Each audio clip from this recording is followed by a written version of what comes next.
आज हम कंट्रोल को पूरे डिटेल में समझने वाले हैं। बात यह है कि आप पावरलेस फील करते हो हर दिन, क्योंकि लोग आपके सामने किसी भी तरह से बिहेव करेंगे, प्लान्स खराब हो जाएंगे, दोस्त आपकी बात नहीं सुनेंगे और जो आउटकम है, रिजल्ट है, वो आपके हाथ से फिसलता जाएगा। और देखो, आप ट्रैफिक को तो कंट्रोल कर ही नहीं सकते, आपके बॉस के मूड को भी कंट्रोल नहीं कर सकते, क्लाइंट प्रोजेक्ट के लिए हाँ बोलेगा या नहीं बोलेगा उसको भी आप कंट्रोल नहीं कर सकते, आप तो खुद की हेल्थ को भी कंट्रोल नहीं कर सकते। और ये जो लैक ऑफ कंट्रोल है ना, और जिस हिसाब से मैंने बोला कि आप तो अपनी खुद की हेल्थ को भी कंट्रोल नहीं कर सकते, आपको थोड़ा सा चुभा होगा। यही चुभन एंजाइटी को राइज देती है, फ्रस्ट्रेशन को राइज देती है, आपके दिमाग में स्ट्रेस बढ़ाती है, क्योंकि आप ऐसी चीजें कंट्रोल करने की कोशिश कर रहे हो जो आपके कंट्रोल में खुदा ने दी ही नहीं। इसलिए जो रियल पावर है आपके हाथ में, वो है कि आप कौन सी चीजों को कंट्रोल करने की कोशिश करते हो। अक्सर लोगों को लगता है कि कंट्रोल का मतलब ये दुनिया मेरे इशारों पे चलेगी। गलत है बॉस। लेकिन दुनिया में जो हो रहा है, जिस हिसाब से दुनिया घूमती है, काम करती है, अगर उसके हिसाब से आप अपने इंटरप्रिटेशन, अपने थॉट प्रोसेस बदल ले, अडेप्ट कर ले और उन्हीं चीजों पे फोकस करे जो आपके कंट्रोल में है, मतलब कि आप खुद,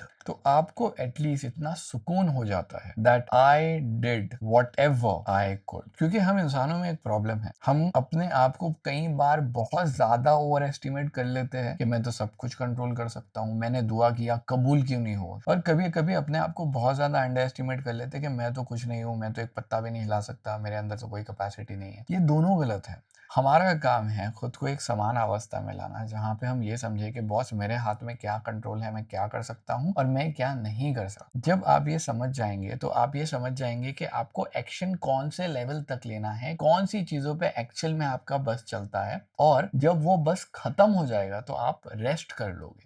और ये देता है आपकी जिंदगी को बैलेंस। अगर आज आप ये नहीं समझते तो इसका मतलब ये है कि आप पूरी जिंदगी बस चांस के इशारों पे नाचते रहोगे। जिंदगी कुछ अच्छा कर देगी, आप खुश हो जाएंगे, कुछ बुरा कर देंगे, आप परेशान हो जाओगे। लेकिन ये डांस इमोशंस का कब तक चलेगा? इसके लिए समझने की जरूरत ये है कि ये दुनिया जब आपको पत्ते देंगी ना, तो इन पत्तों के साथ में आपको खेलना है। और इसमें से एक पत्ता है जो आपके लिए बहुत पावरफुल है, वो है आपका खुद का जजमेंट और इंटरप्रिटेशन। किसी भी चीज को लेकर आपका जजमेंट, आपका रिस्पॉन्स, आपका इंटरप्रिटेशन, आपका पावर। और बस ये चीज काफी है, आपको और कुछ करने की जरूरत नहीं है, क्योंकि आप और कुछ कर भी नहीं सकते। अब यहाँ तक पहुंचे कैसे साहब? पहला, आपके सामने जब कोई भी चीज आए तो इंस्टेड ऑफ उस पर डायरेक्टली कूद के एक्शन लेने के, ये सोचो कि इसका मतलब क्या है और मैं क्या यहाँ पे चूज कर सकता हूँ। अगर कोई आपको गाली दे तो आपके बस में ये नहीं है कि उसके वो वर्ड्स उसके मुंह में वापस डाल दिए जाए, लेकिन आप उस गाली को कैसे लेते हैं अपने ऊपर, ये आपके बस में है। और इस वजह से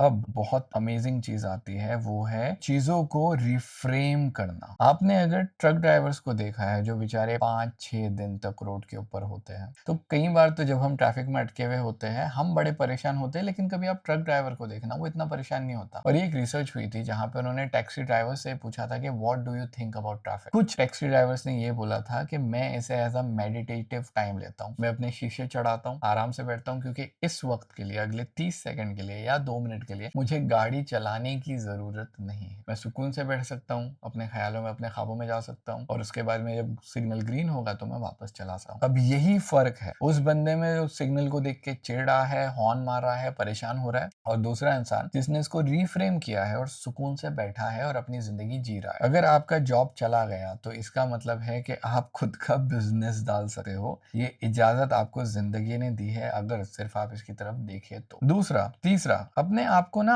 आउटकम से अलग कर लो यार, आउटकम से निकाल लो। आप जितना भी काम जिंदगी में करते हो, रिजल्ट उसका रियल जजमेंट नहीं है। आपने कितनी मेहनत की, आपने कितना एंजॉय किया, वो एक अलग जजमेंट है रादर देन रिजल्ट। तो जिंदगी में अगर कुछ खराब हो रहा है तो इसका मतलब ये नहीं है कि आप खराब हो। आउटकम वही मीनिंग रखता है जो हम उसे असाइन करते हैं। इसलिए कई बार हम देखते हैं कि एक पुअर स्टूडेंट 50 मार्क्स लाने के बाद भी बहुत ज्यादा जिंदगी में खुश है, और एक बड़ा अचीव करने वाला बंदा 90 लाने के बाद भी परेशान है। दोनों की जिंदगी में कौन कितना पैसा कमाएगा ये तो वक्त ही बताएगा, लेकिन ये लोग अभी परेशान है क्योंकि अपने पर्सपेक्टिव से वो सही नहीं है। अब आपके लिए क्वेश्चन है कि आज ऐसी कौन सी सुबह से ऐसी चीज हुई जिसमें आपने अपनी एनर्जी वेस्ट कर दी उसको कंट्रोल करने में, जबकि वो चीज आपके कंट्रोल में है ही नहीं। अगर इस वीडियो ने आपकी हेल्प की है तो इस वीडियो को अपना फेवरेट वीडियो बना लो, शेयर करो, हाइप करो, कमेंट करो, लाइक करो, और देखो कि ये वीडियो चार्ट्स में सबको दिखना चाहिए। फिर एक रेस लगाते और देखते कौन सा वीडियो कितना आगे पहुंचता है। ये अंग्रेज लोग लिखते तो इंग्लिश में है, लेकिन हमारा दिमाग हिंदी में सोचता है। इसके लिए मैंने यहाँ पे 4 किताबें एक्सप्लेन की है हिंदी में पूरी डिटेल में। आपकी बहुत ज्यादा हेल्प होगी, सिर्फ क्लिक करके एक बार देख लो।